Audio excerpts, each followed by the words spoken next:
ప్రపంచం సాంకేతిక పరిజ్ఞానంతో ఎంత ముందుకెళ్లినా ఇంకా కొందరి ఆలోచనల్లో మార్పు రావడం లేదు. చిన్నారి పెళ్లి కూతురికి పుస్తల బంధనం తప్పడం లేదు. అయితే తమ బాధ్యత తీరిపోతుందని భావిస్తున్న కొందరు తల్లిదండ్రుల ఆడపిల్లలకు పెళ్లిడు రాకముందే వివాహాలు చేస్తున్నారు. ఫలితంగా పాఠశాలలు, కళాశాలల్లో స్వేచ్ఛగా చదువుకోవాల్సిన బాలికల మెడల్లో పుస్తెల తాళ్లు పడుతున్నాయి.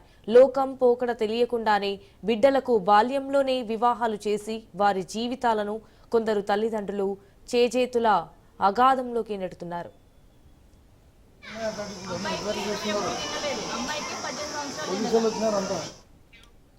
తాజాగా కర్నూలు జిల్లా ఆధోని మండలం పాండువగల్లు గ్రామంలో 3 బాల్య వివాహాలు జరిగాయి. అయితే జిల్లా కలెక్టర్కి ఫిర్యాదు రావడంతో గ్రామానికి అధికారులు వచ్చేలోపే కుటుంబ సభ్యులు మైనర్ బాలికకు వివాహాలు జరిపించారు. బాల్య వివాహాలు జరిపించిన పెద్దలకు పోలీసుల సమక్షంలో అధికారులు కౌన్సిలింగ్ నిర్వహించారు. పెళ్లిళ్లు జరిపించిన పెద్దలపై కఠిన చర్యలు తీసుకుంటామని అధికారులు హెచ్చరించారు.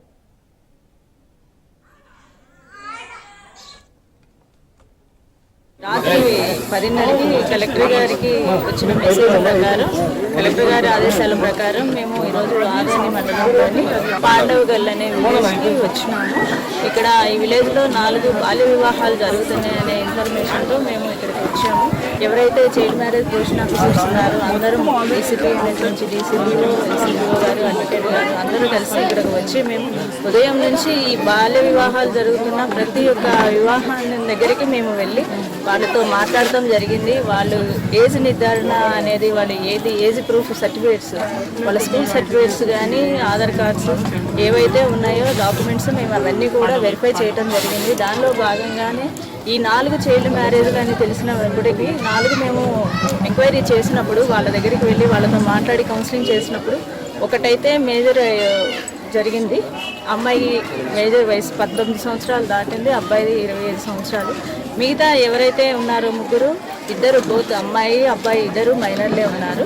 2 మైనర్ వివాహాలు జరిగినాయి. అదే కాకుండా ఇంకో వివాహం ఇక్కడ జరిగింది. అబ్బాయికి అయితే 20 సంవత్సరాలు, అమ్మాయికి 19 సంవత్సరాలు అయిన కారణంగా ఎవరైతే బాధ్యులు ఉన్నారో వాళ్ళు 2 సంవత్సరాలు కఠిన కారాగార శిక్ష, 1 లక్ష రూపాయలు జరిమానా కూడా విధించబడుతుంది. ఎవరు దీనికి టెంట్ సామాన్ ఎవరైతే తెచ్చినారో భజంత్రీలు కానీ పురోహితులు కానీ వీరందరూ కూడా దీనికి బాధ్యత వహించాల్సి ఉంటుంది.